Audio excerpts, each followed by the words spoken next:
और अखिलेश यादव इस वक्त प्रेस कॉन्फ्रेंस से खिताब कर रहे हैं। आइए आपको सीधे लिए चलते हैं उनकी प्रेस कॉन्फ्रेंस में। कार्यकर्ताओं ने जो इनकी मदद की और सबसे बड़ी मदद की है भगवान ने, जो इन्हें बचा लिया। इन्होंने किसान की लड़ाई लड़ी और मैं तमाम अपने किसान नेताओं को, किसानों को धन्यवाद देना चाहता हूं, जिन्होंने संघर्ष किया, जो अन्याय के खिलाफ लड़ते रहे और किसानों ने आखिरकार सरकार को झुका ही दिया। 3 काले कानून आए थे, 3 काले कानून लाए गए थे। किसानों के ऊपर न जाने कैसे कानून लागू हो रहे थे। खेती बर्बाद हो जाती, जमीन छिन जाती, किसान मजदूर बन जाता, दूसरों के हाथ में पूरी की पूरी फसलों का, अनाज का कंट्रोल चला जाता, मार्केट पे छूट जाता हमारा किसान।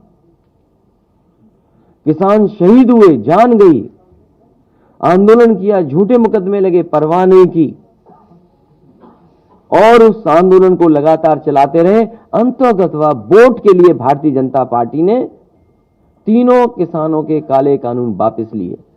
जो लोग आतंकवादी कहते थे, जो लोग मवाली कहते थे, न जाने किन शब्दों से किसानों को अपमानित करते थे, आज वो कह रहे हैं कि किसानों के हित में वो 3 कानून वापस लिए।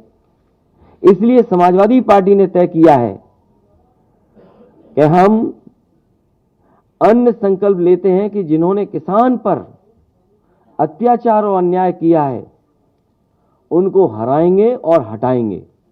इसके लिए मैं कहूंगा कि तेजिंदर विर्क जी हमें संकल्प दिलाएं और तेजिंदर विर्क के साथ साथ हम अपनी पार्टी के नेता, कार्यकर्ता, किसान भाइयों से कहेंगे कि संकल्प लें, अन्य संकल्प लें और भारतीय जनता पार्टी को हराएं और हटाएं। हाँ, खड़े हो।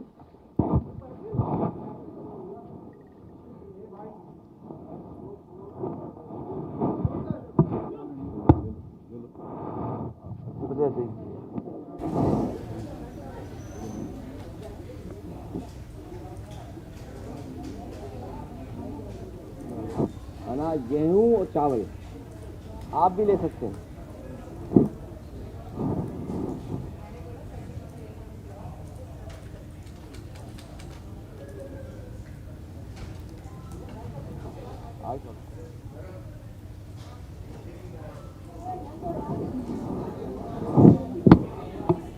हम सभी लोग संकल्प लेते हैं कि जिन्होंने किसानों पर अन्याय और अत्याचार किया उनको हराएंगे और हटाएंगे। ये हमारा अन्य संकल्प है।